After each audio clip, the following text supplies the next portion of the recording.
देश 2024 की और इसी से जुड़ी हुई बड़ी खबर आपको बता दें, वाराणसी से प्रधानमंत्री नरेंद्र मोदी आगे चल रहे हैं। ये बड़ी खबर, जहां कन्नौज से अखिलेश यादव आगे हैं, बेगूसराय से गिरिराज सिंह पीछे चल रहे हैं। तो शुरुआती रुझानों के हिसाब से कौन सी सीट पर कौन सा प्रत्याशी आगे चल रहा है, उसकी अपडेट आपको दे रहे हैं। रायबरेली अमेठी की सीट पर कांग्रेस ने बढ़त बनाई हुई है, तो पाटलिपुत्र से मीसा भारती आगे चल रही है, मैनपुरी से डिंपल यादव आगे चल रही हैं, लखनऊ से राजनाथ सिंह आगे चल रहे हैं। तो ये बड़ी अपडेट आपको बता रहे हैं। हरियाणा की 6 सीटों पर इंडिया गठबंधन आगे चल रहा है, तो कहीं ना कहीं बड़ा झटका हरियाणा में भी शुरुआती रुझानों में एनडीए को लगता हुआ नजर आ रहा है, क्योंकि 2019 में 10 की 10 सीटें भारतीय जनता पार्टी ने अपने खाते में की थी, लेकिन इस बार देखिए 6 सीटों पर इंडिया गठबंधन ने बढ़त बनाई हुई है। तो बड़ा ये मुकाबला है और बेहद ही दिलचस्प ये आंकड़े बड़े संकेत देते हुए नजर आ रहे हैं। और देखिए बेहद यहाँ पर उलटफेर देखने को मिल रहा है, खासकर उत्तर प्रदेश की बात कर ले। उत्तर प्रदेश वो जो आगे का इतिहास तय करता है, आगे के इतिहास की कहानी जो है वो लिखता है, और जिस तरीके से हमने उलटफेर देखा है यहाँ पर इंडिया गठबंधन एक अच्छा प्रदर्शन करता नजर आ रहा है। समाजवादी पार्टी की हम बात कर ले, 5 सीटों पर पिछली बार जीती थी और इस बार सीटों पर बढ़त बनाती दिख रही है, 41 सीटों पर बढ़त बनाती दिख रही है। तस्वीर देखिए उन्नति किस तरीके से यहाँ पर बदली है। उत्तर प्रदेश में जिस तरीके से गिरिराज सिंह पिछली बार कन्हैया कुमार को उन्होंने मात दी थी, इस बार अपनी सीट से पीछे चल रहे हैं। बिल्कुल, देखिए सबसे ज्यादा रोचक मुकाबला कहीं ना कहीं वाराणसी में देखने को मिल रहा है, क्योंकि शुरुआती दौर में जिस तरीके से नरेंद्र मोदी पीछे चल रहे थे, लेकिन अब उसके बाद देखिए तस्वीरें बदली हैं और प्रधानमंत्री नरेंद्र मोदी जो कि बीजेपी की तरफ से मैदान में है वाराणसी सीट से, वो लगातार बढ़त बनाए हुए हैं। तो बेहद ही ज्यादा खास ये नतीजे सामने आ रहे हैं। इस बीच एक और बड़ी खबर आपको बता दें, ईस्ट यूपी समाजवादी पार्टी को भारी बढ़त मिलती नजर आ रही है। बलिया, गाजीपुर, चंदौली, मिर्जापुर, रॉबर्ट्सगंज में बढ़त बनाती नजर आ रही है समाजवादी पार्टी। आपको बता दें इस वक्त की बड़ी खबर, मछली शहर, आजमगढ़, लालगंज, संत कबीर नगर, ये वो इलाके जहां पर काफी अच्छा प्रदर्शन करती नजर आ रही है सपा। बस्ती, अम्बेडकर नगर, सुल्तानपुर में सपा को बढ़त मिलती नजर आ रही है। तो शुरुआती रुझानों में आप देखिए प्रतापगढ़ और कौशाम्बी में भी समाजवादी पार्टी आगे चल रही है। ये काफी ज्यादा रोचक नतीजे देखने को मिल रहे हैं। ईस्ट यूपी में समाजवादी पार्टी को भारी बढ़त मिल रही है। और बात की जाए जो मुद्दे उठाए जा रहे थे उत्तर प्रदेश में, समाजवादी पार्टी लगातार घेरती नजर आ रही थी। इस बीच राम मंदिर, जिसको मास्टर स्ट्रोक कहा जा रहा था कि यहाँ पर बीजेपी एक तरफ ले जाएगी पूरा मुकाबला, लेकिन शुरुआती रुझानों में आप देखिए उन्नति कि यहाँ पर कितना बड़ा बदलाव देखने को मिला है। ये तमाम इलाके जहां पर बीजेपी इस बार कह रही थी कि हम बढ़त बनाते नजर आएंगे, जीत हासिल करेंगे, कमल खिलाएंगे, लेकिन समाजवादी पार्टी शुरुआती रुझानों में भी बढ़त बनाती दिख रही है। 41 सीटों पर यहाँ पर बढ़त बनाती दिख रही है। ईस्ट यूपी की खासकर हम आपको लगातार जानकारी साझा कर रहे हैं। बलिया, गाजीपुर, चंदौली, मिर्जापुर, रॉबर्ट्सगंज, ये वो तमाम इलाके जहां पर बढ़त बनाती दिख रही है समाजवादी पार्टी। बिल्कुल, देखिए लगातार हम लोग चर्चा कर रहे हैं कि किस तरीके से शुरुआती रुझान जो है क्या संदेश दे रहे हैं, क्या तस्वीर बयां कर रहे हैं। ईशा ठाकुर हमारी संवाददाता हमारे साथ जुड़ गई है, सीधा उनका रुख करते हैं। ईशा, देखिए बड़ी बात यह है कि कहीं ना कहीं 6 सीटों पर लीड लेती हुई कांग्रेस पार्टी नजर आ रही है। हरियाणा में क्या स्थिति फिलहाल आप देख रही हैं और कितने राउंड की गिनती वहां पर हो गई है?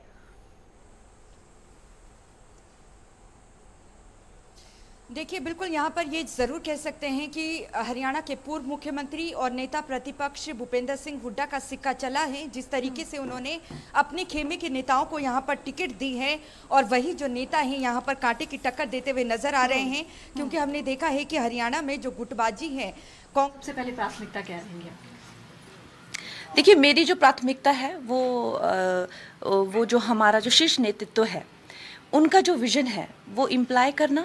हमें ऐसी किसी तरह की, जैसे और पार्टियों के नेतृत्व ने द्वेष और कटुता की भावना अपने शीर्ष नेतृत्व के लिए दिखाई है, वैसी हम में कोई भावना नहीं है।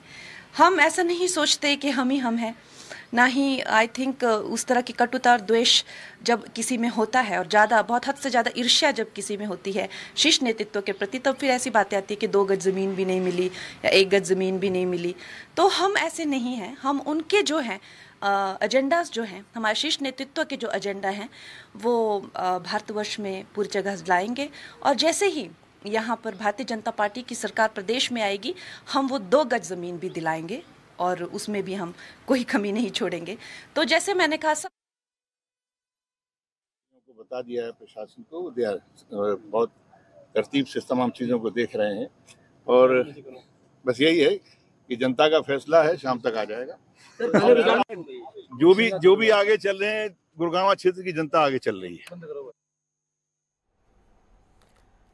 बिल्कुल, तो देखिए लगातार तमाम दिग्गज हैं जो प्रत्याशी हैं मैदान में, वो अभी भी अपनी जीत पर लगातार अडिग हैं, भरोसा रखे हुए हैं और दोपहर तक जो तस्वीर साफ होगी उसका इंतजार फिलहाल किया जा रहा है। लगातार हमारी संवाददाता हमारे साथ बनी हुई हैं, ईशा ठाकुर और संजना भी दिल्ली से हमारी संवाददाता हमारे साथ जुड़ गई हैं। ईशा, पहले आप अपनी अपडेट पूरी कीजिए, फिर संजना का रुख करते हो।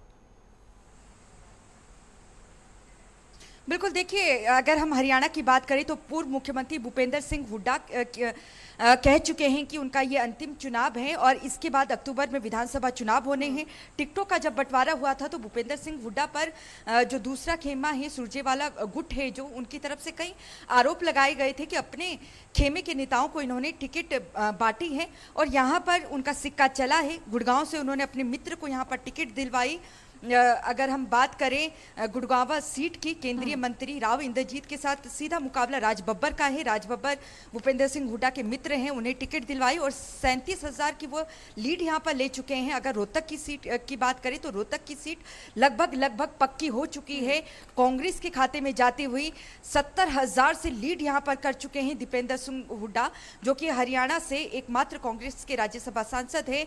भूपेंद्र सिंह हुड्डा के वो बेटे हैं। पिछली बार अरविंद शर्मा से वो हार गए थे चुनाव, लेकिन इस बार अरविंद शर्मा से काफी आगे निकल चुके हैं और माना जा रहा है कि 2 के घंटे में नतीजे बिल्कुल सामने आ जाएंगे रोहतक के। और रोहतक की जो सीट है वो पक्की हो चुकी है। दूसरी सीट हम सिरसा की बात करें, हालांकि यहाँ पर कुमारी शैलजा जो है अलग गुट की मानी जाती है, विरोधी गुट की मानी जाती है, लेकिन उसके बावजूद वो अच्छा मार्जिन यहाँ पर लेती हुई नजर आ रही है और लगभग सीट यहाँ पर पक्की हो चुकी है कुमारी शैलजा की और माना जा रहा है कि वो ये सीट जीत जाएंगी।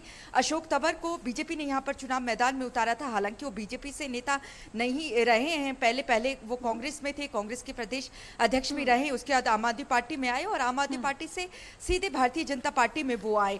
इसके बाद अंबाला सीट की अगर बात करें, अंबाला का पहले ही ये माना जा रहा था कि यहाँ पर अंबाला से जो कांग्रेस है वो सीट ले जाएगी और अंबाला से वरुण मुलाना को टिकट भूपेंद्र सिंह हुड्डा ने दिलवाई है और वो भी यहाँ पर काफी ज्यादा मार्जिन लगभग 50,000 वोटों से लीड कर रहे हैं और ये सीट भी लगभग पक्की मानी जा रही है कांग्रेस की। बंतो कटारिया जो कि रतन लाल कटारिया की धर्मपत्नी है, उन्हें यहाँ पर चुनाव मैदान में उतारा गया है। रतन लाल कटारिया का देहांत हो गया है। 2014-2019 में उन्होंने यहाँ पर चुनाव जीता था और बीजेपी को लगता था कि शायद सहानुभूति की वोट जो है बीजेपी के खाते में पड़ जाए, लेकिन ऐसा नहीं हुआ। महज जो 4 सीटें हैं, हिसार, भिवानी, महेंद्रगढ़ और साथ ही साथ करनाल की अगर हम बात करें, ये सीटें हैं जिसमें भारतीय जनता पार्टी आगे चल रही है और फरीदाबाद में और सीटें हैं जिसमें वो आगे नहीं चल रही है। राहत की बात पूर्व मुख्यमंत्री मनोहर लाल खट्टर के लिए है कि वो 28,000 वोट से आगे चल रहे हैं, लेकिन इसके बाद क्योंकि अक्टूबर में विधानसभा चुनाव होने हैं, अगर नतीजे इस तरीके के ही रहते हैं या 5 से 6 सीटें कांग्रेस निकाल लेती है इन 10 लोकसभा सीटों में, तो बीजेपी के लिए सिरदर्दी बढ़ने वाली है और विधानसभा चुनाव आसान नहीं रहेंगे। 2019 में 75 पार का नारा बीजेपी ने दिया था, लेकिन 40 में ही सिमट गई थी। 90 विधानसभा सीटें हैं। अब यहाँ पर जिस तरीके से लोकसभा की सीटें अगर कांग्रेस ज़्यादा ले जाती है तो कहीं ना कहीं ये ज़रूर कहा जा सकता है कि जो विधायक हैं उनका रुख भी बीजेपी से हटकर कहीं ना कहीं कांग्रेस की तरफ चला जाएगा। और अल्पमत के जो आरोप यहाँ पर कांग्रेस लगाती आ रही है कि बीजेपी सरकार अल्पमत में है हरियाणा में, तो कहीं ना कहीं इसको लेकर भी मुसीबत में फंसी हुई हरियाणा सरकार नजर आ रही है। खास तौर से भारतीय जनता पार्टी की बात करें, अक्टूबर में विधानसभा चुनाव होने हैं, इसका असर सीधा उन चुनावों में पड़ सकता है। ठीक है, जनता के दिमाग में इस तरीके की तस्वीर और ज्यादा साफ होती जाएगी। इसका इंतजार रहेगा कि मंगलवार का दिन आखिर किसके लिए मंगल साबित होगा। फिलहाल हमारे साथ संजना भी लगातार जुड़ी हुई। संजना, आपके पास हो, जिस तरीके से दिल्ली की सियासत की अगर बात कर ले, दिल्ली में क्या कुछ रुझानों की तरफ देखने को मिल रहा है? क्लीन स्वीप जो बीजेपी करने की बात कर रही थी, यहाँ पर एक बार फिर से जैसे कि एग्जिट पोल्स में भी देखने को मिला था कि एक सीट बीजेपी के हाथ से फिसल सकती है और ये रुझान जो अब तक देखने को मिले हैं वहां पर भी यही देखने को मिल रहा है कि एक सीट आम आदमी पार्टी के पास जाती दिख रही है।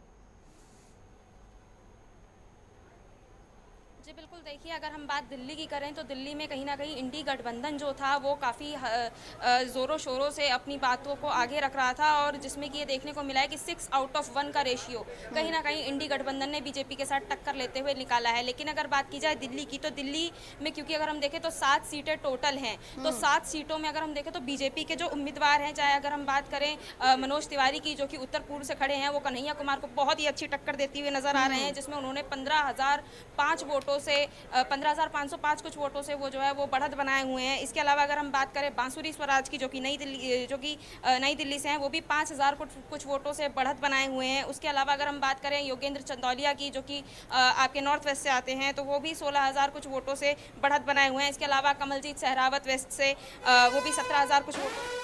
संजना, आपको बीच में रोकना चाहेंगे। इस बीच इस वक्त की बड़ी खबर आ रही है वाराणसी से, जहां पीएम मोदी आगे चल रहे हैं, कन्नौज से अखिलेश यादव आगे चल रहे हैं। इस वक्त की बड़ी खबर आपको बता रहे हैं रुझानों के हिसाब से, जहां बेगूसराय से गिरिराज सिंह पीछे चल रहे हैं। पिछली बार कन्हैया कुमार को यहीं से मात दी थी और इस बार पीछे चल रहे हैं। शुरुआती रुझानों में रायबरेली अमेठी सीट पर कांग्रेस आगे चल रही है। इस वक्त की बड़ी खबर आपको बता रहे हैं, जहां पर पाटलिपुत्र सीट से मीसा भारती भी आगे चल रही है। पिछली बार हार का सामना करना पड़ा था, लेकिन फिलहाल आगे चल रही है। मैनपुरी से डिंपल यादव आगे चल रही हैं। लगातार ये शुरुआती रुझान जो देखने को मिल रहा है वो हम आपको बता रहे हैं कि लखनऊ से राजनाथ सिंह आगे चल रहे हैं, उनका गढ़ है, यहाँ से आगे चल रहे हैं। और शुरुआती रुझान में हरियाणा की बात करें तो 6 सीटों पर इंडिया गठबंधन आगे चल रहा है। इस वक्त की बड़ी खबर आपको बता रहे हैं, 4 सीटों पर एनडीए गठबंधन आगे चल रहा है। इस वक्त की बड़ी खबर लगातार आपको बता रहे हैं, जहां पर मंडी से कंगना रनौत की बात करें तो वो भी आगे चल रही है। शुरुआत में पीछे चल रही थी, लेकिन अब बढ़त बनाते हुए नजर आ रही है। हरिद्वार से त्रिवेंद्र सिंह रावत आगे चल रहे हैं, परिपक्व नेता है, लगातार जनता के बीच जाते रहे हैं। और आगे बात करें पौड़ी गढ़वाल से अनिल बलूनी आगे चल रहे हैं और एक बड़ा मार्जिन देखा जा रहा है जिससे वो आगे चल रहे हैं। टिहरी की बात कर ले तो टिहरी से माला राज्य लक्ष्मी शाह आगे चल रही है। इस वक्त की बड़ी खबर आपको लगातार बता रहे क्या कह रहे हैं रुझान। वाराणसी से पीएम मोदी आगे चल रहे हैं। हालांकि शुरुआती रुझान में पीछे चल रहे थे प्रधानमंत्री मोदी, लेकिन अब जो रुझान सामने आ रहे हैं, कई राउंड्स होने और राउंड्स पर बहुत ज्यादा डिपेंड करता है कि जब तक राउंड्स पूरे नहीं हो जाते हैं तब तक क्या कुछ तस्वीर रहती है, पल पल पर बदलती रहती है। और एक बार फिर से लौटेंगे हमारे तमाम संवाददाता हमारे साथ बैठे हुए। संजना, आपके पास आते अपनी बात पूरी कीजिए। बिल्कुल, देखिए जैसा कि मैं बता रही थी आपको कि कमलजीत सहरावत जो हैं वो 17,000 कुछ वोटों से आगे चल रही हैं। इसके अलावा बात करें तो साउथ दिल्ली से रामवीर सिंह बिधूड़ी की, वो भी जो हैं अगर हम बात करें तो 8,000 वोटों से आगे चल रहे हैं। इसके अलावा जो एक सीट जिसकी बात हो रही है, जिसपे जो टक्कर है वो कांटे की चल रही है, वो है जेपी अग्रवाल और प्रवीण खंडेलवाल के बीच की टक्कर, जो कि जो इसके बारे में हम पहले ही बात कर चुके थे कि जो चांदनी चौक है, जो एरिया है चांदनी चौक, वो व्यापारी वर्ग का है। और क्योंकि प्रवीण खंडेलवाल जो है वो एक व्यापारी वर्ग से आते हैं, लेकिन वहीं अगर बात की जाए जेपी अग्रवाल की, तो जेपी अग्रवाल का एक अच्छा खासा पॉलिटिकल बैकग्राउंड रहा है। तो ऐसे में जो उनका पॉलिटिकल बैकग्राउंड है वो कहीं ना कहीं जेपी अग्रवाल का बहुत ज़्यादा साथ देता हुआ नजर आ रहा है। तो ऐसे में जो दिल्ली में बात हो रही थी कहीं ना कहीं बीजेपी की तरफ से कि सबका साथ, सबका विश्वास, सबका प्रयास, ये कहीं ना कहीं कितना वोटों में तब्दील हुआ है, कितनी जो चीज़ें हैं, कितनी जो जनता ने किस हद तक जो है उसे वोट में तब्दील किया है और किस हद तक ये काउंटिंग में नजर आने वाला है, ये सब कुछ आज जो है वो साफ हो जाएगा। लेकिन अभी भी, क्योंकि अगर हम देखें तो अभी भी जो समय है वो ज़्यादा नहीं हुआ है, अभी भी 11 बजे का समय है। हम ये कह सकते हैं कि 12 बजे के बाद जो स्थितियां हैं वो काफ़ी ज़्यादा पलट सकती हैं। अगर हम बात करें अभी ओवरऑल जो आंकड़ा चल रहा है 291, एनडीए के पास जो है वो 291 का आंकड़ा है और इंडिया अलायंस के पास जो है वो 226 का आंकड़ा है। तो वो कहीं ना कहीं ये चीज़ साफ तौर पर दिखा रहा है कि अभी भी कुछ ज़्यादा देर नहीं हुई है। ये जितने आंकड़े हैं ये कहीं ना कहीं अभी 12 बजे के बाद उलट सकते हैं। दोपहर तक क्या तस्वीर साफ होती है संजना, आगे आ जाए, ये देखना बेहद ही ज्यादा महत्वपूर्ण रहेगा। और राजधानी दिल्ली में जनता ने दिल किसको दिया है ये भी देखना बेहद ही खास रहेगा। ठीक है, क्योंकि हमारे साथ तमाम जानकार भी जुड़ गए हैं, जल्दी से आपको रूबरू करा देती हूँ। हमारे साथ सत्येंद्र जैन, भारतीय जनता पार्टी के प्रवक्ता, हमारे साथ जुड़ गए हैं। सत्येंद्र जी, बहुत स्वागत आपका। हमारे साथ राजीव खंडेलवाल, राजनीतिक विश्लेषक, जुड़ गए हैं। राजीव जी, आपका भी बहुत स्वागत। हमारे साथ कुमार श्रीकांत जी, वरिष्ठ पत्रकार, जुड़ गए हैं। कुमार श्रीकांत जी, आपका भी बहुत स्वागत। और शुरुआत कुमार श्रीकांत जी आप ही के साथ करती हूँ, क्योंकि देखिए जिस तरीके से नतीजे सामने आ रहे हैं और एनडीए के लिए भी अच्छी खबर है और कहीं ना कहीं इंडिया गठबंधन के लिए भी, क्योंकि जिस तरीके से वो लीड करते हुए नजर आ रहे हैं, मार्जिन जो कम बना हुआ है, ये चिंता की बात भी है और राहत की बात भी है अलग अलग दलों के लिए। लेकिन इसी के साथ यहां पर मैं सबसे पहले उत्तर प्रदेश का जिक्र करूंगी, क्योंकि उत्तर प्रदेश में जिस तरीके से इंडिया गठबंधन लीड कर रहा है, ये कितनी ज्यादा चिंताजनक स्थिति एनडीए के लिए समझी जा रही है। देखिए, मुझे लगता है कि अभी तक जो चीज़ें निकल कर आ रही हैं, क्योंकि ब्लॉक पूरे खुले नहीं हैं जी, तकरीबन 21 है और अभी तक केवल 4 से 5 ही ब्लॉक खुले हैं। नहीं तो अगर किसी की आप लीड 20,000, 22,000, 50,000 दिखा रहे हैं तो इसका क्लियर कट है कि अभी तक पूरे ब्लॉक खुले नहीं हैं। अभी ब्लॉक खुले मुझे लगता है कि 12-1 बजे तक का हमें समय देखना चाहिए। दूसरी चीज़ ये है, अभी किसी भी डिसीजन पर पहुँचने से पहले ये भी देखना पड़ेगा कि क्या वाकई जो लीड है वो लीड कितनी है, क्योंकि अभी प्रोग्राम स्टार्ट होने से पहले मैं इलेक्शन कमीशन की ही उस पर देख रहा था कि अलग अलग राज्यों में बड़ा उलटफेर देखने को मिल रहा था और इंडिया गठबंधन जिस तरीके से उसने पूरा चुनाव फाइट किया है जी, वो वाकई जमीनी मुद्दे हैं, जिन जमीनी मुद्दों पर उसने एनडीए को घेरा है। पहले और दूसरे फेज तक एनडीए बड़ा कमजोर सा लगा, इसीलिए नरेंद्र मोदी को अलग अलग मुद्दों पर आना पड़ा और अलग अलग मुद्दों पर बात करनी पड़ी। उसके बाद अगर आप देखिए अभी तक क्या हम लोग जो दिखा रहे हैं या फिर आप जिन मुद्दों पर बात कर रही हैं या फिर जो आंकड़े आपके सामने हैं, ये क्या वही ओपिनियन पोल, एग्जिट पोल है ये?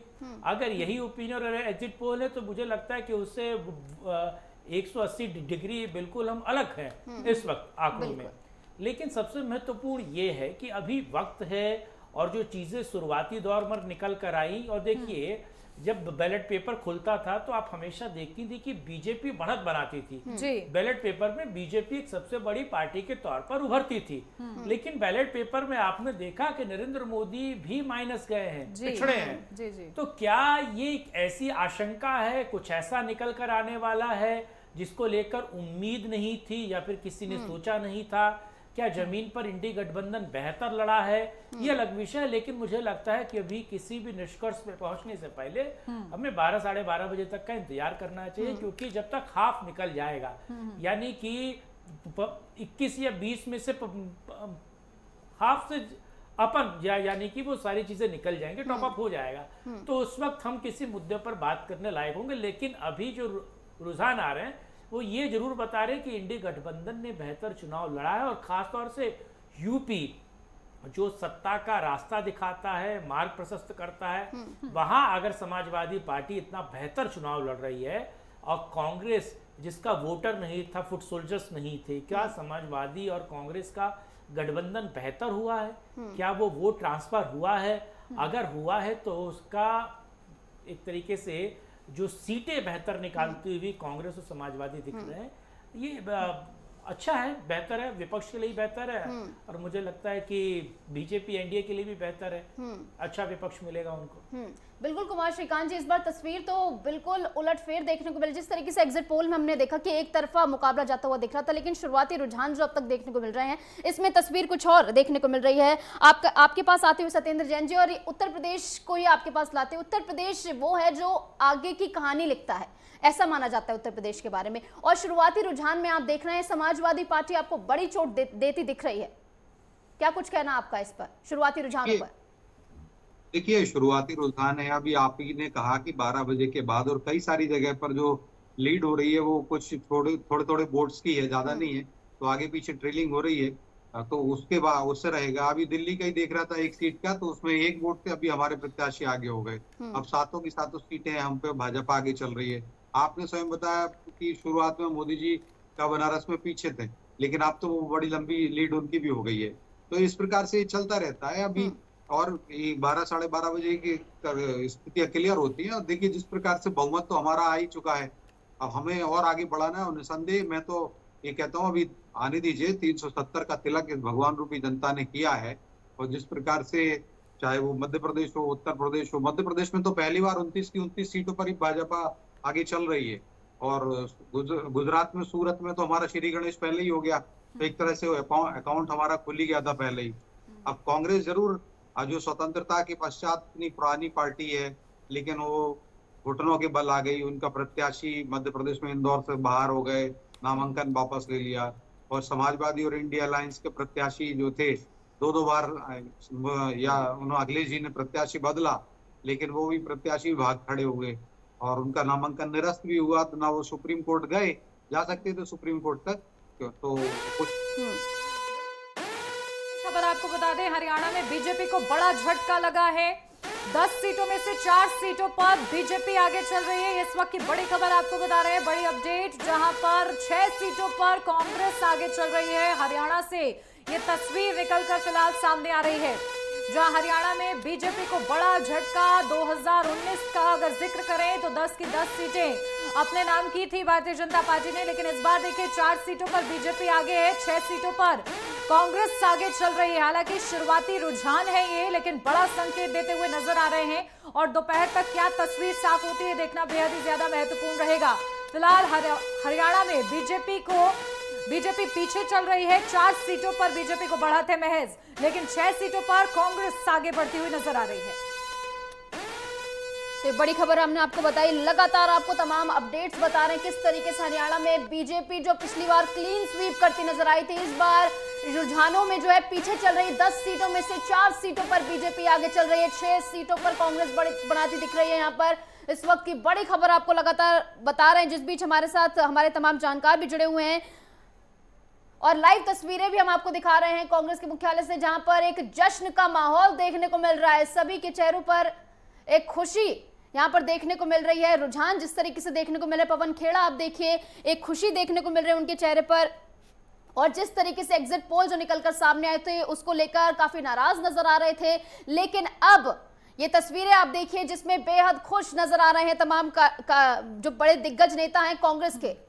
बिल्कुल, देखिए कहीं ना कहीं संतुष्टि दिख रही है, क्योंकि भले ही शुरुआती रुझानों में ही सही, कहीं ना कहीं कांग्रेस के लिए भी एक राहत की बात फिलहाल निकलकर नजर आ रही है। और जो तमाम आरोप लगाए गए थे, चुनाव आयोग ने प्रेस कॉन्फ्रेंस करके स्पष्टीकरण भी दिया था और उसके बाद की तस्वीर आप देखिए, रुझान लगातार अपने आप सामने तस्वीर बयां कर रहे हैं। ठीक है, हमारे साथ राजीव खंडेलवाल जी भी जुड़े हुए हैं राजनीतिक विश्लेषक के तौर पर। राजीव जी, सीधा आपके पास आती हूँ, क्योंकि देखिए जिस तरीके से बीजेपी कह रही थी, हालांकि उसकी पार्ट ऑफ स्ट्रैटेजी समझी जा रही थी कि बीजेपी खुद अकेले 370 पार करेगी और एनडीए 400 पार करेगा। हालांकि अभी कई राउंड होने बाकी हैं, लेकिन आपको लगता है क्या बहुमत के अलावा यह आंकड़ा छू पाएगी एनडीए?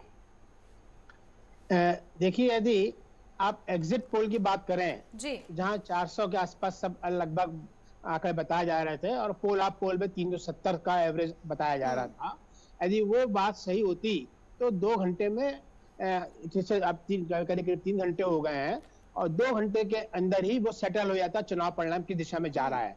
जो परिणाम अभी आ रहे हैं उससे एक बात बिल्कुल क्लियर प्रूफ होती है कि एग्जिट पोल कहीं ना कहीं पूरे तरह से फेल हो रहा है, एक बात। अब दूसरी बात जो है, मेजॉरिटी किस एनडीए की आएगी कि इंडिया की आएगी, ये अभी तक के जो रिजल्ट्स दिखाए आ रहे हैं वो कहीं ना कहीं कांटे की टक्कर बताया दिख रही है इसमें। कहीं ना कहीं यदि आप इलेक्शन कमीशन की रिपोर्ट को देखें तो वहां भी वो भाजपा को पीछे, मेजॉरिटी से पीछे बता रहा है। तो ये टक्कर जो है कांटे की बहुत टक्कर है। एक बात मैं आपको जरूर कहना चाहूंगा कि हमारे अभी जो पूर्व में हमारे माननीय सम्मानीय पत्रकार महोदय थे, आपको किसी का नाम गलत लेने का अधिकार नहीं है। इंडिया गठबंधन को इंडी कहने का अधिकार राजनीतिक पार्टी को हो सकता है, लेकिन मीडिया को नहीं है। इसलिए या तो वो फिर मुझे नहीं मालूम भाजपा की प्रवक्ता है तो मैं फिर तो उनको राइट हो सकता है, लेकिन यदि वो पत्रकार हैं तो निश्चित रूप से हमें किसी भी व्यक्ति, किसी भी पार्टी का नाम हमें बिगाड़ के नहीं बोलना चाहिए, मेरा उनसे अनुरोध है। दूसरी बात, जहां तक मध्य प्रदेश और की बात कही थी, मध्य प्रदेश में भी 4 सीटें जो हैं वो एक स्टेज पे आके कांग्रेस आगे आ गई थी। सबसे बड़ी बात जो है कि जहां हमारे प्राइम मिनिस्टर, जिनकी जीत पर कभी भी कोई डाउट किसी को नहीं है, वो पहली बार मतलब जो है चुनाव इसमें पिछड़े चुनावी गणना में, ये बड़ी आश्चर्य की बात है। जहां उनको अब सबसे हाईएस्ट वोट 6, 7, 8, 10 लाख वोट की जीत की हम कल्पना कर रहे थे, वो उनका किसी भी रूप में पिछड़ना, चाहे वो पोस्टर बैलेट में पिछड़े हो या पहले राउंड के उसमें पिछड़े हो, ये निश्चित रूप से इस बात को शो करता है कि एग्जिट पोल जो है वो वास्तव में एग्जिट नहीं है और कहीं ना कहीं उनसे फील्ड में बड़ी त्रुटियां हुई हैं। और ये हमने देखा है कि एग्जिट पोल में कई जितनी सीटें नहीं लड़ रहे थे, उससे ज्यादा सीटें पार्टियों को दे रहे थे, जहां कुल सीटें उससे ज्यादा सीटों का आकलन किया जा रहा था। बहुत सी इसमें डिफेक्ट्स हैं।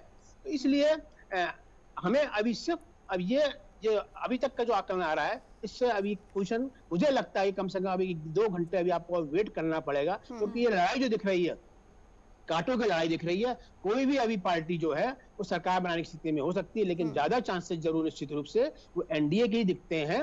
और लेकिन यदि कांग्रेस और या इंडिया गवर्नमेंट इतना परफॉर्मेंस दे रहा है, तो ये भी उसकी एक विक्ट्री मानी जाएगी। जो पिछले 2.5 महीने के चुनाव में हमने देखा है, जिस तरह से मीडिया से लेके जिस तरह से उनको तवज्जो नहीं दी गई और फील्ड में जो उनका काम जो हम लोगों को नहीं दिखाई दिया, वो कहीं ना कहीं आज इस परिणाम रिफ्लेक्ट होता है।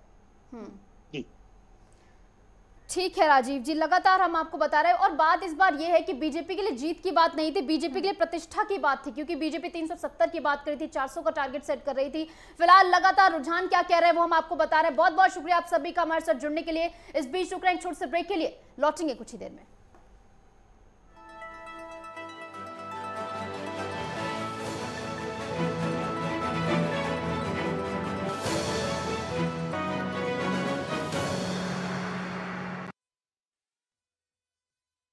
ब्रेक के बाद स्वागत है आपका। बात कर रहे थे जनादेश 2024 आखिर क्या कह रहा है, रुझानों में क्या तस्वीर सामने आ रही है। तमाम बड़े जानकार हमारे साथ बने हुए हैं।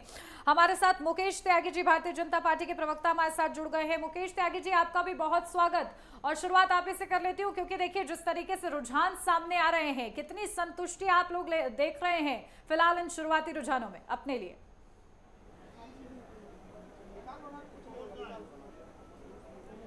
मुकेश त्यागी जी, मेरी आवाज मिल रही है आपको? ऐसा है कि सबसे जी आवाज आ रही है। आप प्रश्न दोहराएंगी जरा एक बार फिर से आपके क्या? जी देखिए, शुरुआती रुझानों के हिसाब से भारतीय जनता पार्टी उत्साहित है, संतुष्ट है या फिर उम्मीद में है? क्या कौन से स्टेज पर है इस वक्त आप लोग? नहीं, देखिए एक बात तो निश्चित है कि प्रधानमंत्री मोदी जो है हैट्रिक लगा रहे हैं और दोबारा से प्रधानमंत्री स्थापित होंगे और भारतीय जनता पार्टी और एनडीए की सरकार जो है आने वाले 5 वर्षों तक लगातार एक बहुत मजबूत और संगठित पार्टी की तरह से इस देश का संचालन करेगी और आर्थिक जो स्थिति है देश की बहुत त्वरित गति से बढ़ेगी। हमारी देश की सुरक्षा और मजबूत होगी और अंतर्राष्ट्रीय पटल पर जो भारत का जो नाम जिस प्रकार से बढ़ा है, जो ख्याति बढ़ी है, जो प्रतिष्ठा बढ़ी है, उसमें लगातार इजाफा होता चला जाएगा। देखिए ऊपर नीचे ऊपर होना जो है डेमोक्रेसी का एक बहुत एसेंशियल सिद्धांत है और वो होना भी चाहिए, क्योंकि लॉर्ड एक्टर ने कहा है corrupt power corrupts and absolute power corrupts absolutely. तो हम तो डेमोक्रेटिक वैल्यूज़ में बहुत विश्वास करते हैं। भारतीय जनता पार्टी जो आरएसएस और बहुत संगठित पार्टी है जिसका राष्ट्रीय चरित्र है और राष्ट्र के प्रति पूर्ण रूप से समर्पण है। ये नहीं कि वो कहीं बाहर से जैसे सीपीएम सीपीआईएम चाइना से और रशिया से अपनी आइडियोलॉजी उधार करके लाते हैं। कुछ पार्टीज हमारे यहाँ भी ऐसी हैं जो कि हमारे देश को बाहर जाकर के हमारी डेमोक्रेसी को ललकारती हैं। राहुल गांधी जी ने गाली दी हमारी डेमोक्रेसी को यूके और यूएस में जाकर के। इस प्रकार के वक्तव्य हमारी तरफ से नहीं आते। सैम पिट्रोडा को देख लीजिए, किस प्रकार से इन्होंने एक नैरेटिव चलाया कि भारतीय संविधान जो है खतरे में है, अगर 400 से ऊपर सीट आ गई तो मोदी जी संविधान को बदल देंगे। मैं समझता हूँ ये इन्होंने एक षड्यंत्र किया है देश के खिलाफ, देश को भड़काने का काम किया है और एक मजबूत सरकार को गिराने का जिस प्रकार से इन्होंने इंडी गठबंधन ने किया है, मैं समझता हूँ उसके पीछे एक बहुत बड़ा षड्यंत्र है। फॉरेन पावर्स लगी हुई हैं, सैम पिट्रोडा से लेके जॉर्ज सोरोस, और आपने देखा होगा फार्मर बिल में किस प्रकार से इन्होंने ऐसे अराजक तत्वों का सहारा लिया जिससे अंततः इनको फार्म बिल वापस लेने पड़ गए भारतीय सरकार को। और ये वही राहुल गांधी जी हैं जिनकी उत्पत्ति जो है इमरजेंसी के माध्यम से इनका परिवार जो था इमरजेंसी से आया था। इनका जो समर्पण 1984 में सिखों के प्रति आप देख लीजिए। पहले इनको जातीय, जब मंडल कमीशन की रिपोर्ट आई थी वीपी सिंह के द्वारा, राजीव गांधी जी ने उसको ठंडे बस्ते में डाल दी थी। अब ये जातीय समीकरण की बात कर रहे हैं। ऐसे ऐसे लोगों के साथ गठबंधन कर रहे हैं जो कि सजा आफ्ता है, जैसे लालू प्रसाद यादव। तो इनका जो आइडियोलॉजी है वो महत्वाकांक्षी रह गई। 5-5 आदमी प्रधानमंत्री बनना चाहते हैं, एक दूसरे का मुंह बंद हो जाता है जब दूसरे का नाम आता है। अखिलेश यादव उधर देख रहे हैं, ममता बनर्जी उधर देख रही हैं। तो देश देख रहा है कि मान लीजिए मैं कह रहा हूँ काल्पनिक रूप से इनकी सरकार बन भी जाती है तो क्या वो सरकार ज़्यादा दिन चलने वाली है? जो नीतियाँ देश के अंदर हैं उनको ठोस तरीके से उनको कार्यान्वित करने वाली है। तो ये देश अब इनका ठीक है, इन्होंने बहुत बड़ा आर्टिफिशियल इंटेलिजेंस और दुनिया भर के यूट्यूबर्स और दुनिया भर के लोगों का सहारा लेकर के एक इन्होंने नैरेटिव गढ़ा और आंशिक रूप से सफलता दिखाई दे रही है। लेकिन ये अभी शुरुआती रुझान है, इसमें कहीं कोई निष्कर्ष ना निकालें। बिल्कुल मुकेश जी, तस्वीर तो तभी साफ होगी जब बाकी सारे राउंड्स धीरे धीरे आगे बढ़ेंगे, तस्वीर धीरे धीरे साफ हो जाएगी। इस बीच हमारे साथ कुमार श्रीकांत हमारे साथ स्टूडियो में लगातार मौजूद हैं, प्रखर सिंह कांग्रेस प्रवक्ता हमारे साथ जुड़ गए हैं, और इसी के साथ हमारे साथ हमारी संवाददाता ईशा ठाकुर भी चंडीगढ़ जुड़ गए हैं। सबसे पहले आपके पास ही आते हुए प्रखर सिंह, बहुत बहुत स्वागत है आपका। पहला सवाल यही, जो तस्वीर आप देख रहे हैं शुरुआती रुझानों में, एक संतुष्टि आपको मिल रही है इस तस्वीर से, और जिस तरीके से आपके मुख्यालय से भी तस्वीरें सामने आई, वहां पर पवन खेड़ा मौजूद थे, एक मुस्कान उनके चेहरे पर देखने को मिल रही है। तो पर जब भी आप चुनाव लड़ेंगे, जनता के मुद्दों की बात करेंगे, तो जनता आपको सपोर्ट करेगी। जब हम महंगाई की बात करते हैं, जब हम बेरोजगारी की बात करते हैं, जब हम महिला सशक्तिकरण की बात करते हैं, तो जनता हमको वोट दे रही है। भारतीय जनता पार्टी देखिए भी प्रवक्ता थे, वो कोई बात नहीं करी, अब इंटरनेशनल शादी बताने लगे इस चीज को। क्या बात कर रहे हैं आप? 10 साल से सरकार में थे, आपको बताना चाहिए आपने क्या काम किया, क्या काम नहीं किया। आपको बताना चाहिए आप रोजगार कैसे लाएंगे, आपको बताना चाहिए कि महिला उत्पीड़न को कैसे खत्म करेंगे, आपको बताना चाहिए कि किसान की आय दुगनी कैसी होगी। ये कोई बात नहीं करते हैं, सिर्फ आरोप लगाना जानते हैं, अपने काम की कोई चर्चा नहीं करेंगे। जब इनसे इनका काम पूछिए तो बताने लगेंगे 1970 में तो ऐसा हुआ था, 1980 में तो ऐसा हुआ था। अरे साहब, आपको IIT, IIM सारे इंस्टीट्यूट तो हमने दिए। जब हम सरकार में थे तो हमने लाखों करोड़ रुपए किसानों को माफ किया था। आप क्या कर रहे हैं? जनता के मुद्दों पर जब आप नहीं लड़ेंगे तो यही होगा। आप देखिए, शमशान, कब्रिस्तान, मंगलसूत्र और क्या क्या बातें नहीं करी इन्होंने चुनाव प्रचार के दौरान। तो जनता ने इनको जवाब दिया, और ये 400 पार का नारा था, अभी तो 200 समथिंग पर आए हैं। पूर्ण बहुमत की सरकार इंडिया गठबंधन की बनने वाली है। सरकार से बाहर जा चुके हैं, इनके शब्द बता रहे थे कि किसी भी तरीके सरकार बना ले तो वो इतनी मजबूत नहीं होगी। ये बताता है, ये डर बताता है। और जब भी आप जनता आपके अगेंस्ट खड़ी होगी, और जनता आपको नकार दिया है जनता ने, क्योंकि आप उनके मुद्दे ही नहीं उठाते हैं। और अभी देखिए, कुछ दिन, थोड़ी देर में और थोड़ा साफ हो जाएगा। सरकार इंडिया गठबंधन बनाने जा रहा है, और इंडिया गठबंधन बहुत अच्छे से जनता के मुद्दों की सरकार लाएगा और जनता के लिए काम करेगा। ठीक है, यानी कि पूरा विश्वास है आप लोग को, और इस विश्वास ये होना भी चाहिए कहीं ना कहीं। आप कुमार श्रीकांत जी, आपके पास आती हूँ। देखिए, जिस तरीके से परफॉर्मेंस रही है कांग्रेस पार्टी की भी, हालांकि एनडीए जितने तो प्रचार प्रसार नहीं किया गया है, बावजूद इसके अगर शुरुआती रुझानों में भी कांग्रेस के परफॉर्मेंस के बेसिस पर या पूरे इंडिया गठबंधन के परफॉर्मेंस के बेसिस पर वो यहाँ स्टैंड कर रहे हैं, तो ये दिखाता है कि कहीं ना कहीं जो मुद्दे हैं वो प्रभावी वाकई साबित हुए हैं। जो मुद्दे उठाए जा रहे थे, महंगाई का मुद्दा हो, रोजगार का मुद्दा हो, और हम लोग ये समझ रहे थे, क्योंकि देखिए लगातार तमाम जानकार भी ये समझ रहे थे कि ध्रुवीकरण जिस तरीके से हो रहा है, जातिगत आरक्षण की जो बात हो रही है, वो मुद्दे प्रभावी होंगे। हालांकि शुरुआती रुझान है, लेकिन फिलहाल तस्वीर क्या समझ रहे हैं आप? देखिए, मुझे लगता है जो संविधान बदल देंगे को लेकर जो विपक्ष ने एक बात लोगों तक परसेप्शन बनाने की कोशिश की गई, और उसका काउंटर बड़ा लेट किया बीजेपी ने। मुझे लगता है कि उसका एक डेंट है बीजेपी को। दूसरा, मुझे लगता है कांग्रेस के लिए बड़ी अच्छी और बेहतर बात है कि 2014 और 2019 में इनको आप समझिए लोकसभा में इतनी भी सीटें नहीं थी कि नेता विपक्ष का इनको चेहरा माना जाए, यानी कि उतना बेहतर इन्होंने किया नहीं। लेकिन 2024 में अगर ये विपक्ष में रहेंगे तो नेता विपक्ष का चेहरा बनने में कोई दिक्कत नहीं है। लगता है अब राहुल गांधी आगे आएंगे और नेता विपक्ष का चेहरा बनेंगे। बहरहाल ये अलग विषय है। अब इसमें एक और चीज महत्वपूर्ण है कि कांग्रेस ने वाकई मेहनत तो की जमीन पर, और अगर जो बात बीजेपी के मेरे मित्र कह रहे थे कांग्रेस के मेरे मित्र को, तो अगर ऐसा नहीं है तो यूट्यूब ने कैसे उन 14 लोगों के खिलाफ जांच बैठाई है जिस सोशल मीडिया का कांग्रेस ने इस्तेमाल किया बीजेपी के फॉलोअर्स या सिंपैथाइजर के सोशल मीडिया को डाउन करने के लिए। तो क्या यूट्यूब ने जांच गलत बैठाई है? क्या कैम्ब्रिज एनालिटिका ने जिन लोगों को हायर किया और कैम्ब्रिज एनालिटिका को कांग्रेस ने हायर किया था, क्या वो सब गलत है? क्या जो आंकड़े आ रहे हैं, और इंडियन एक्सप्रेस ने छापा है, यानी कि वो जो कांग्रेस को लेकर थोड़ा मतलब अच्छा अखबार माना जाता है, ठीक है, वो अखबार अगर इन सारी चीजों को छाप रहा है, द हिंदू और कांग्रेस मतलब एक ही समझिए, द हिंदू अगर इन चीजों को छाप रहा है तो क्या कांग्रेस इन दोनों अखबारों को एक तरीके से साइडलाइन कर देगी? देखिए, कांग्रेस को लेकर आप जो भी कुछ कहिए, लेकिन एक बात पर तो कांग्रेस की पीठ ठोकनी पड़ेगी, उन्होंने चुनाव अच्छा लड़ा है। भले समाजवादी की पीठ पर चढ़कर चुनाव लड़ा हो या अलग अलग राज्यों में छोटे भाई की भूमिका में उन्होंने चुनाव लड़ा है, लेकिन सबसे बड़ी बात यह है बीजेपी 2 की सीट से 272 पहुंचती है और 414 की सीट से कांग्रेस छोटे भाई की भूमिका में लेकर 93-94 पर आती है। तो मुझे लगता है ये अच्छी बात भी है कांग्रेस के लिए कि चलो 44 से तो बेहतर हुए, लेकिन राहुल गांधी को अभी बहुत राजनीतिक युद्ध लड़ना है। मुझे लगता है परिवार में भी, पार्टी में भी और लोकतंत्र में तो अभी लड़ना बाकी है। बिल्कुल कुमार श्रीकांत जी, ये कहना बिल्कुल गलत नहीं होगा कि जो रुझान देखने को मिल रहे हैं उसके हिसाब से बहुत अच्छा यहाँ पर विपक्ष चुनाव लड़ता नजर आया है। प्रखर सिंह कुछ कहना चाह रहे हैं, आप पहले कह दीजिए, फिर उसके बाद ईशा ठाकुर आपके पास जल्दी से आते हैं।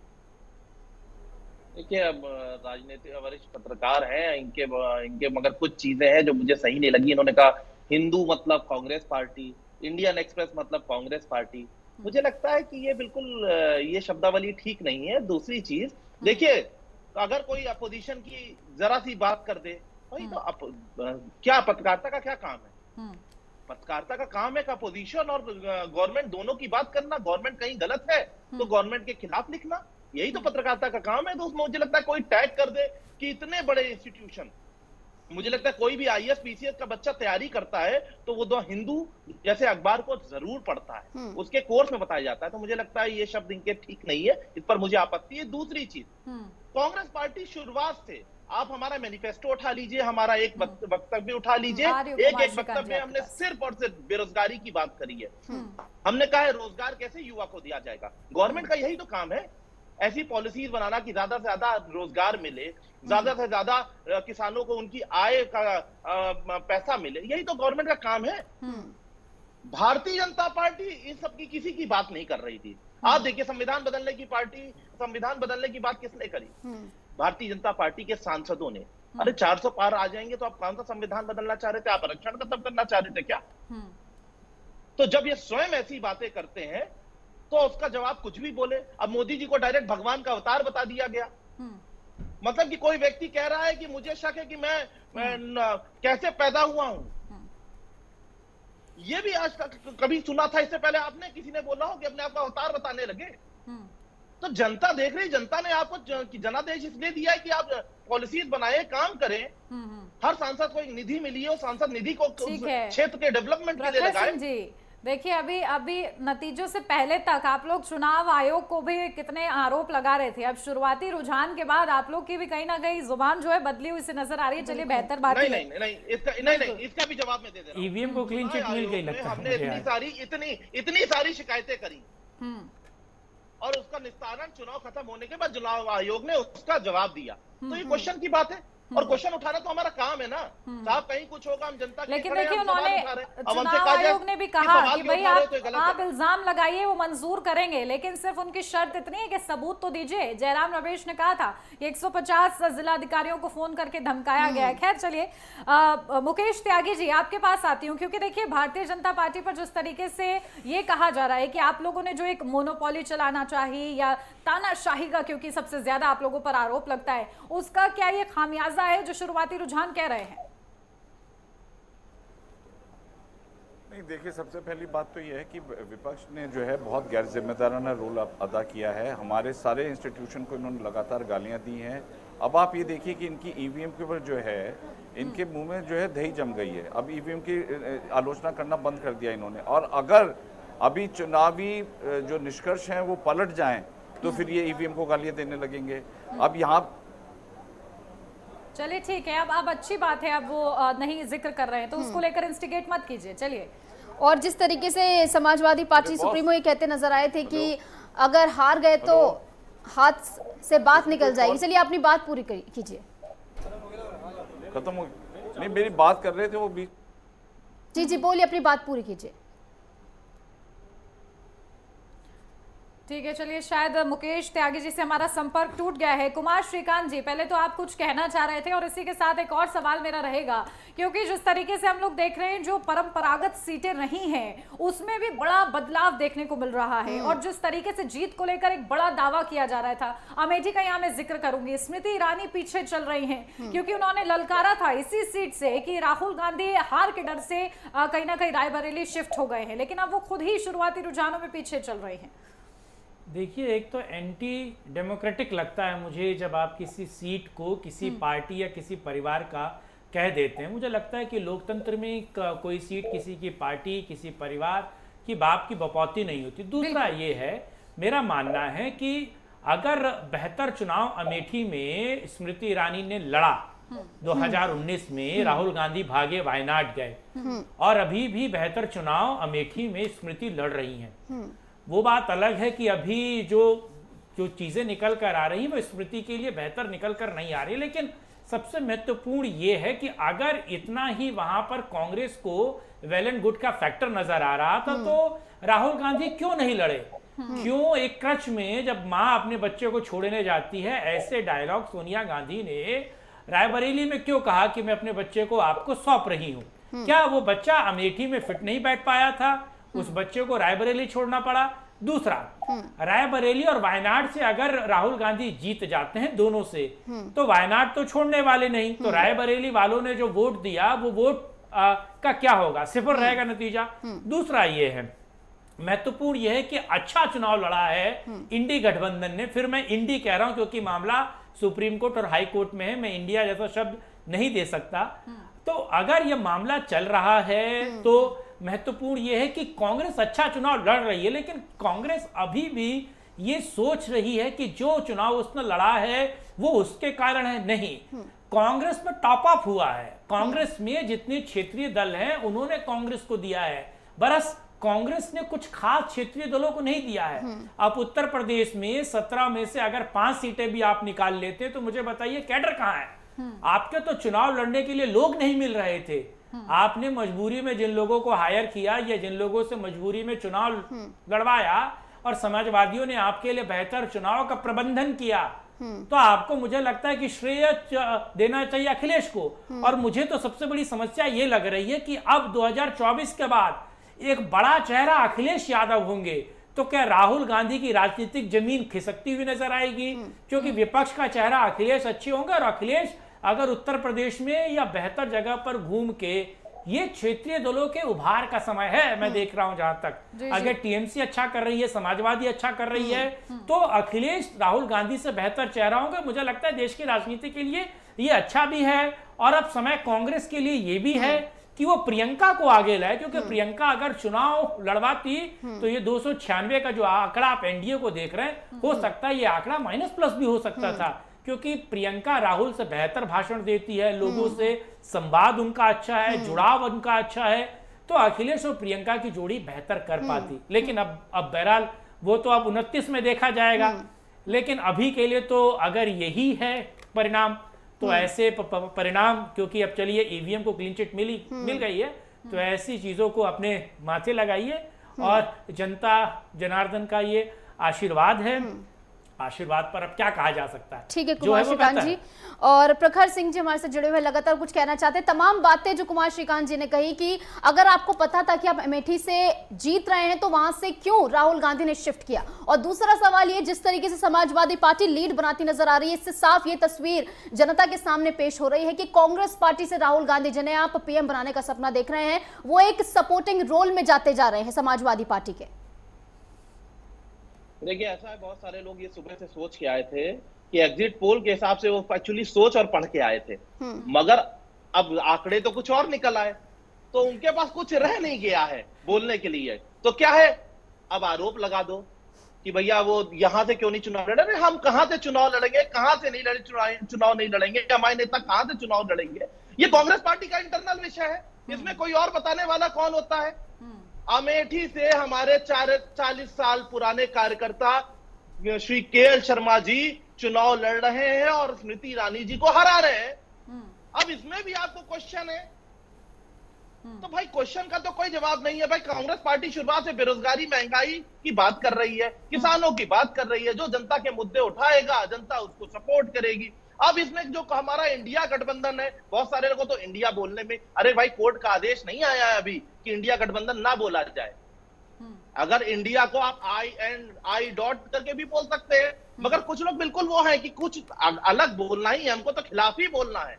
तो भाई जो सोच के आया बोला है, जनता ने जनादेश दिया है, जनता इंडिया गठबंधन के साथ है, जनता के मुद्दों के साथ इंडिया गठबंधन शुरुआत से खड़ा रहा, उसकी बात करता रहा। कोई नहीं बोलता है। आप ये इससे पहले सवाल नहीं उठा पा रहे कि बीजेपी ने एक बार भी जनता के मुद्दों की बात नहीं करी। बेरोजगारी पर बीजेपी ने क्या बात करी? जिनको भ्रष्टाचारी बोला उनको अपनी सरकार में ले लिया, ये सवाल नहीं पूछा जाता है। मगर खाली सवाल कांग्रेस पार्टी से पूछना है। अब ये आप पूछने लगे कि भाई साहब इसके बाद इंडिया गठबंधन में कौन कितना बड़ा, मतलब हमने शुरुआत में बोला है इंडिया गठबंधन डेमोक्रेसी में बिलीव करता है और डेमोक्रेटिक चीजों के लिए लड़ रहा है, और हम साथ में बैठेंगे। कौन क्या बनेगा कौन क्या नहीं बनेगा हमारे आंतरिक विषय है। तो भारतीय जनता पार्टी से सवाल पूछना थोड़ा सा पूछ लिया करे, इसलिए क्योंकि वो 10 साल से सरकार में थे। बिल्कुल, देखिए पूछते हैं। और अगर अभी हमारे साथ मुकेश त्यागी जी होते तो प्रखर जी जरूर सवाल पूछती, मैं उनसे भी निष्पक्ष तरीके से कि आखिर जो आपने सुना ही होगा कि मैंने सवाल किया था उनसे तानाशाही को लेकर भी। खैर चलिए, लेकिन जिस तरीके उन्होंने विदेशी ताकत बता दिया।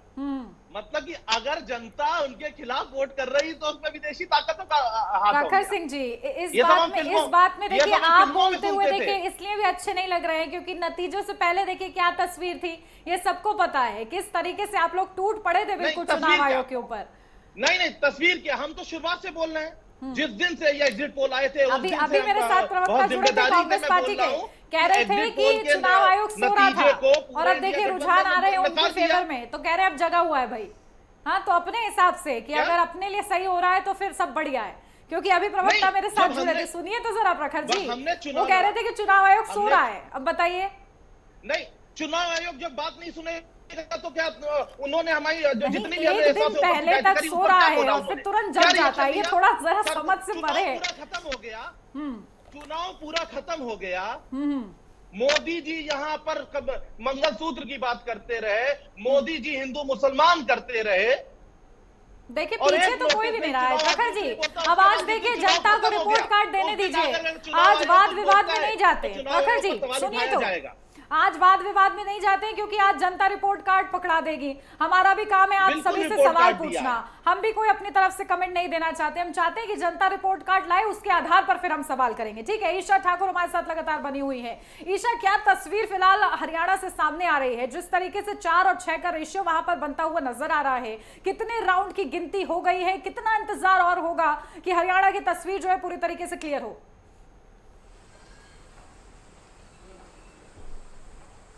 देखिए कुछ सीटों पर जो तस्वीर है लगभग क्लियर हो चुकी है, जिसमें रोहतक, अंबाला और सिरसा की सीट है, और कुछ ऐसी सीटें हैं जिसमें अभी फिलहाल तस्वीर साफ नहीं हुई है, और दोपहर 3 से 4 बजे के करीब ही लगभग ये तस्वीर साफ हो पाएगी, क्योंकि 20 से 25 ये राउंड हैं जिसमें ये तस्वीर साफ हो पाएगी कि कौन सी पार्टी जीत रही है।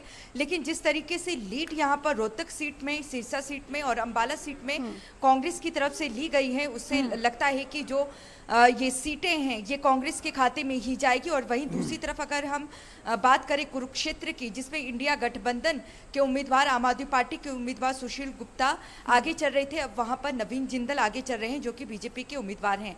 दूसरी तरफ गुरुग्राम की बात करें तो वहां पर भी 50,000 वोट से कांग्रेस उम्मीदवार और भूपेंद्र सिंह हुड्डा के जो मित्र हैं राज बब्बर, वो आगे चल रहे हैं। केंद्रीय मंत्री राव इंद्रजीत इस वक्त पीछे चल रहे हैं। बीजेपी के लिए मात्र राहत की बात यह है कि करनाल उपचुनाव में 21,000 की जो लीड है वो अभी फिलहाल ले चुके हैं नायब सिंह सैनी, जो कि इस चुनाव लड़ रहे हैं करनाल का विधानसभा उपचुनाव।